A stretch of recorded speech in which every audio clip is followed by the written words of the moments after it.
दोस्तों, नवरात्रों में जो भक्त खा लेता है ये दो सब्जी उसका व्रत टूटने से कोई नहीं रोक सकता। 2025 में चैत्र नवरात्रि कब है? क्या है पूजा का शुभ मुहूर्त? क्या खाए क्या नहीं हो जाइए खुश, क्योंकि मां दुर्गा इस वर्ष चैत्र नवरात्रों में हाथी पर सवार होकर आ रही है। अब ढोल नगाड़े सजाइए, खुशियां आपके घर आने वाली है। दोस्तों, मान्यताओं के अनुसार अगर चैत्र नवरात्र पर यदि माता दुर्गा घोड़े पर नहीं बल्कि हाथी पर सवार होकर आती है तो मान्यता है कि माता दुर्गा का हाथी पर सवार होकर आना बहुत ही शुभ और कल्याणकारी माना जाता है। जीवन सुखमय हो जाता है, भक्ति का भरपूर लाभ भक्त जनों को मिलता है, दिल को सुकून मिलता है, माता वैष्णो भरपूर आशीर्वाद देती है। दोस्तों, इस बार नवरात्र पूरे 8 दिनों तक चलेगी, यानी 8 दिनों तक नवरात्रि का पर्व मनाया जाएगा। ना एक भी दिन कम, ना एक भी दिन ज्यादा, पूरे 8 दिनों तक चलेगी। माता वैष्णो की पूजा मां शेराम वाली की विशेष रूप से पूजा आराधना की जाएगी। चैत्र नवरात्र का पहला व्रत 30 मार्च को रखा जाएगा और अंतिम व्रत 6 अप्रैल रविवार के दिन रखा जाएगा। क्योंकि इस बार ये नवरात्रि पूरे 8 दिनों के पड़े हैं, 31 मार्च को 2 व्रत एक साथ रखे जाएंगे।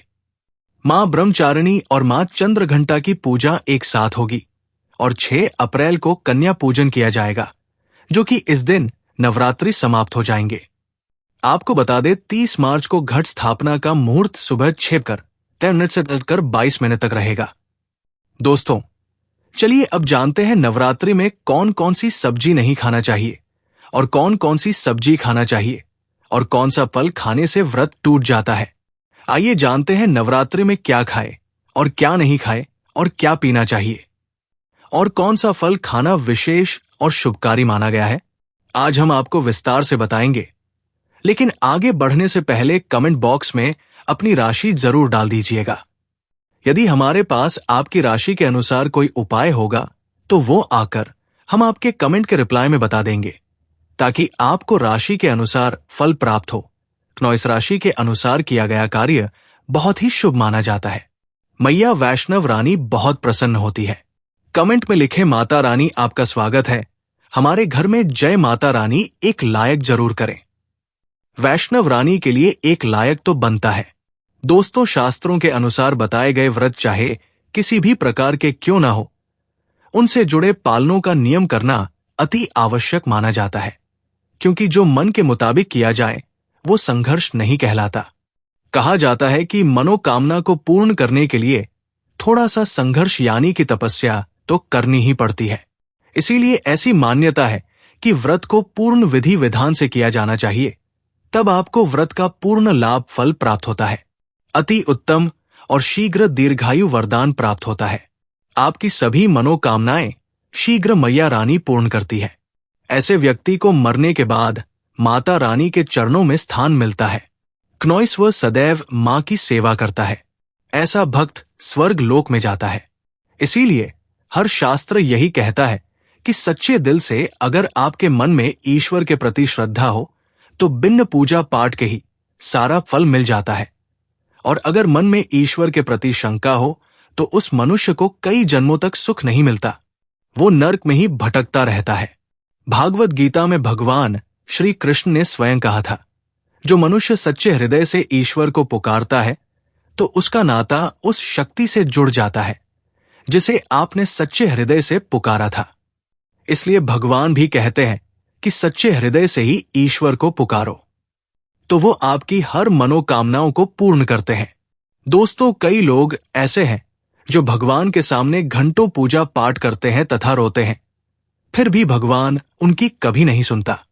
दरअसल जब आप सच्चे मन से ईश्वर को पुकारना ही नहीं है तो भला वो आपकी पुकार कैसे सुनेंगे। दोस्तों, ये तो थी वो बातें जो भक्त और भगवान के बीच की है। अब हम जानते हैं नवरात्रों के दौरान क्या नहीं खाना चाहिए और क्या नहीं पीना चाहिए और कौन सा फल खाने से व्रत संपूर्ण और सफल हो जाता है। दोस्तों, हमारे चैनल को सब्सक्राइब जरूर करें और इस बेल आइकॉन को दबाना न भूलें।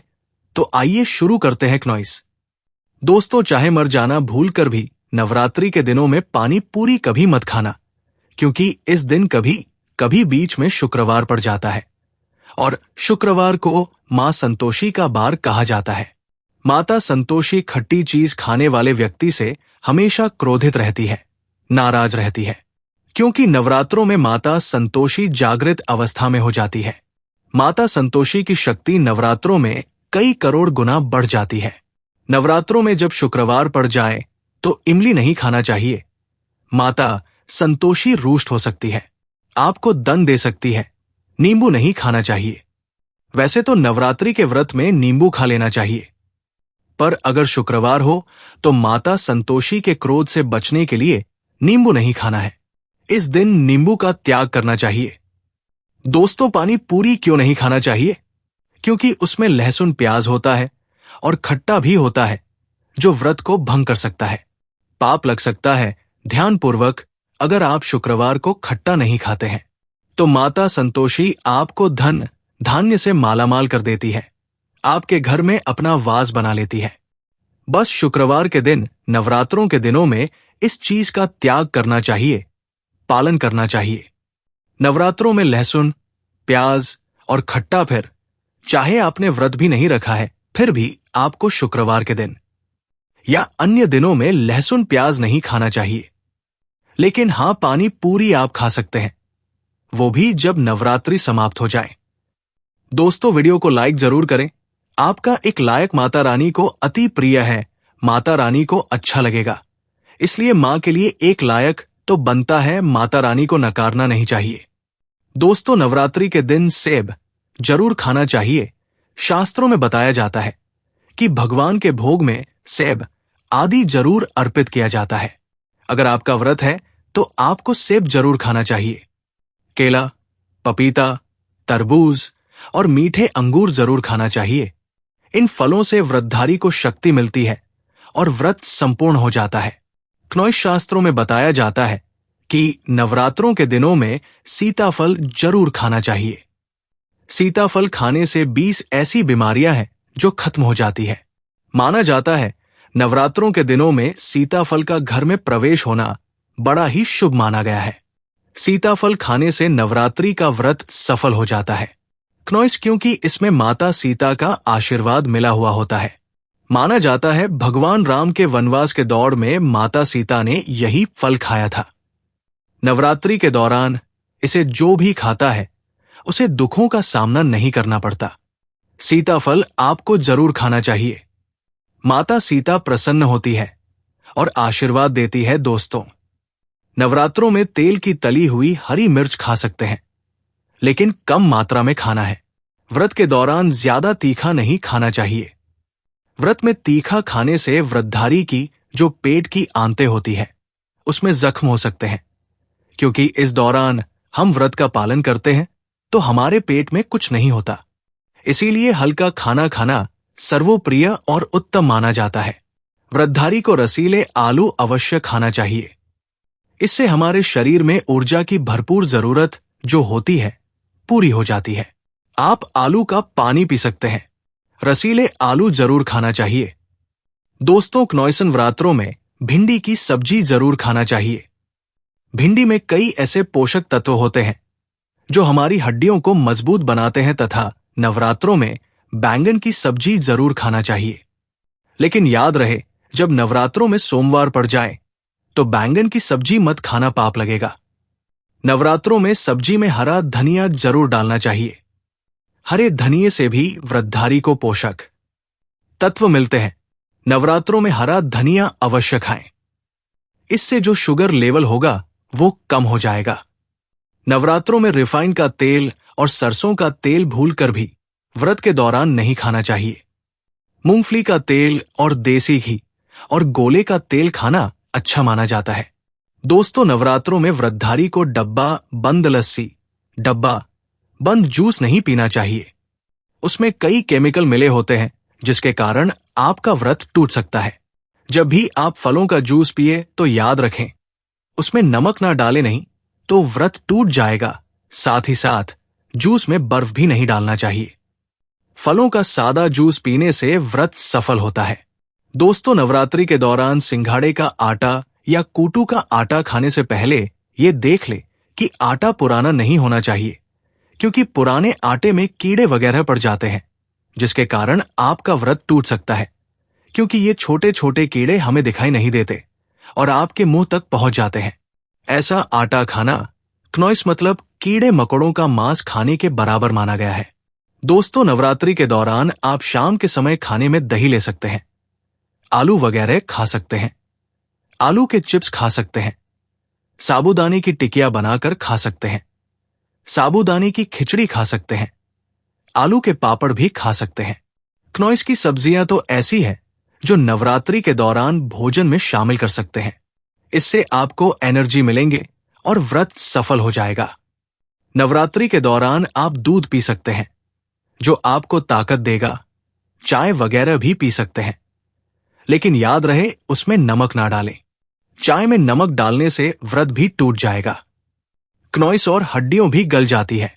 एक बात का ध्यान रहे, व्रतधारी को पेट भर खाना यानी गले तक भोजन नहीं करना चाहिए, नहीं तो व्रत रखने का कोई भी फायदा नहीं होगा। थोड़ा थोड़ा खा सकते हैं।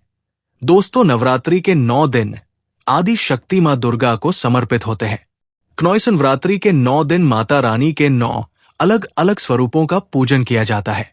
नवरात्रि के 9 दिनों तक माता रानी को अलग अलग स्वरूप के हिसाब से अलग अलग पुष्प, अलग अलग भोग अर्पित किए जाते हैं। लेकिन क्या आप जानते हैं, कुछ ऐसी वस्तुएं हैं जिन्हें नवरात्रि के दौरान भूल कर भी माता रानी को अर्पित नहीं करना चाहिए।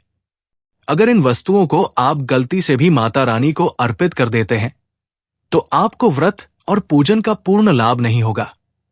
इसीलिए माता रानी की कृपा प्राप्त करने के लिए आपको ये जानना अति आवश्यक है कि वो कौन सी ऐसी वस्तुएं हैं क्नॉइस जो माता रानी के पूजन में भूल कर भी इस्तेमाल नहीं करना चाहिए।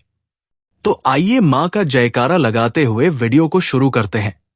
दोस्तों, नंबर 1, नवरात्रि के दौरान शादीशुदा महिलाओं को सफेद कपड़े पहनकर पूजा पाठ नहीं करना चाहिए, साथ ही साथ काले कपड़े भी नहीं पहनना चाहिए। क्नॉइस इससे पूजा, व्रत आदि खंडित हो जाती है।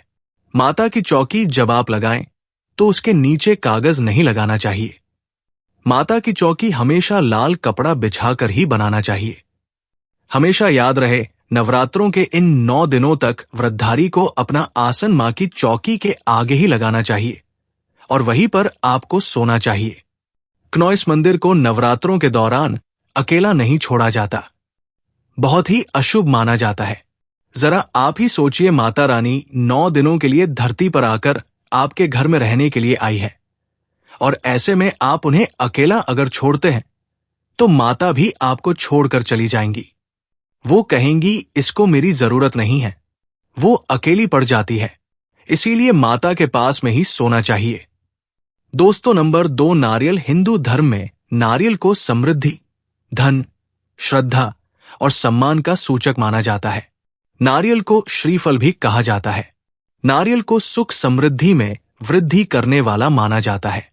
क्नॉइस नारियल का हर मांगलिक कार्य में विशेष महत्व होता है। जैसे कि आप सभी जानते हैं कि माता रानी के कई मंदिरों में नारियल से बलि भी दी जाती है और माता रानी के पूजन में नारियल का इस्तेमाल हम सभी करते हैं। खासकर कलश की स्थापना नारियल रखकर ही की जाती है। क्नॉइस, माता रानी की पूजन में हम नारियल इस्तेमाल करते समय कुछ गलतियां कर बैठते हैं। दोस्तों, नारियल कई प्रकार के होते हैं। एक हरा, दूसरा सूखा जिसके अंदर पानी होता है। इस नारियल के अंदर पानी होता है। माता रानी के पूजन में सदैव पानी वाला और जटा वाला नारियल ही इस्तेमाल करें। नारियल का पूर्ण होना चाहिए। नारियल चटका हुआ या टूटा हुआ नहीं होना चाहिए, क्योंकि साबुत नारियल ही पूर्ण और पवित्रता का प्रतीक होता है। साबुत नारियल ही सुख समृद्धि का प्रतीक होता है। साबुत नारियल को ही श्रीफल यानी कि मां लक्ष्मी का फल कहा जाता है। नवरात्रि में माता रानी के कलश की स्थापना करते समय जटा वाला यानी पानी वाला नारियल ही कलश पर स्थापित करना चाहिए। साथ ही ये ध्यान रखना चाहिए कि नारियल को सदैव कलश के ऊपर लेटाकर रखना चाहिए। घट स्थापना करते समय कभी भी नारियल को खड़ा करके नहीं रखा जाता। नारियल को सदैव लेटाकर कलश के ऊपर रखा जाता है। क्नॉइस, साथ ही नारियल को स्थापित करने से पहले आप नारियल को लाल कपड़े में लपेटकर उस पर और फिर लाल चुनरी उड़ाकर आप नारियल को कलश के ऊपर स्थापित करें। शास्त्रों के अनुसार कलश के ऊपर जब सही तरीके से नारियल रखा जाता है और सही प्रकार का नारियल रखा जाता है क्नॉइस, तभी व्रत और पूजन का पूर्ण फल प्राप्त होता है। ये भी ध्यान रहे कि महिलाएं माता रानी को नारियल अर्पित तो कर सकती हैं, लेकिन कभी भी माता रानी के सामने नारियल को भूलकर भी ना तोड़े, क्योंकि नारियल बीज रूप होता है और स्त्रियां बीज रूप से ही शिशु को जन्म देती है। इसीलिए क्नॉइस, कभी भी महिलाओं को नारियल नहीं तोड़ना चाहिए। दोस्तों, नंबर 3 लौंग। लौंग हम सभी माता रानी के पूजन में इस्तेमाल करते हैं, लेकिन लौंग का इस्तेमाल करते समय एक बहुत बड़ी गलती कर बैठते हैं। हमेशा ध्यान रखना चाहिए कि माता रानी को सदैव फूल वाली लौंग ही अर्पित करना चाहिए। जिस लौंग के ऊपर फूल नहीं होता या फिर जिस लौंग के पीछे लकड़ी की डंडी नहीं होती, उसको आप माता रानी के पूजन में भूल कर भी इस्तेमाल ना करें। फूल वाले लौंगों को ही पूर्ण माना जाता है और माता रानी की पूजन में कोई भी अपूर्ण वस्तु, कोई भी खराब वस्तु या टूटे हुए अक्षत इस्तेमाल नहीं करना चाहिए। क्नॉइस, इसीलिए सदैव माता रानी की पूजन में फूल वाली लौंग का ही इस्तेमाल करें। दोस्तों, नंबर 4 तुलसी के पत्ते अर्पित नहीं करने चाहिए। मां दुर्गा के पूजन में तुलसी पत्र का इस्तेमाल करना वर्जित माना जाता है। तुलसी पत्र के अलावा आंवला भी माता रानी को अर्पित नहीं करना चाहिए और दुर्बा भी माता रानी को अर्पित नहीं करना चाहिए। दुर्बा भगवान श्री गणेश को अति प्रिय है। नवरात्रि में आप भगवान गणेश को दुर्बा अर्पित कर सकते हैं। भगवान विष्णु जी को तुलसी के पत्ते अवश्य अर्पित कर सकते हैं, लेकिन माता रानी को भूलकर भी तुलसी के पत्ते या दुर्बा अर्पित ना करें। क्नॉइस, माता रानी को सफेद फूल भी अर्पित ना करें। माता रानी को सदैव लाल रंग के फूल अर्पित करने चाहिए। लाल रंग के फूल माता रानी को अति प्रिय है। खासकर माता को गुड़हल और कमल के फूल अति प्रिय है। शास्त्रों में बताया जाता है कि घर में माता रानी की 2 या 3 मूर्तियां या फोटो नहीं होने चाहिए। इस बात का भी आप विशेष ध्यान रखें कि माता रानी के पूजन में कोई भी खंडित चीज इस्तेमाल ना करें, जैसे कि चटका हुआ या टूटा हुआ दीपक या फिर चटका हुआ कोई बर्तन।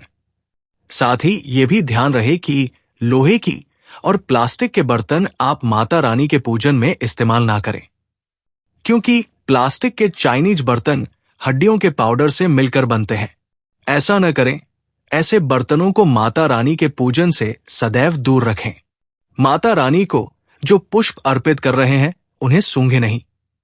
सूंघे हुए फूल या गिरे हुए फूल या फिर मुरझाए हुए फूल माता को अर्पित न करें। दोस्तों, कमेंट बॉक्स में लिखें, जय माता दी। जानकारी पसंद आए तो एक लायक तो बनता है। आपका एक लायक हमारे लिए बहुत ही कीमती है। मैया रानी के लिए एक लायक तो बनता ही है।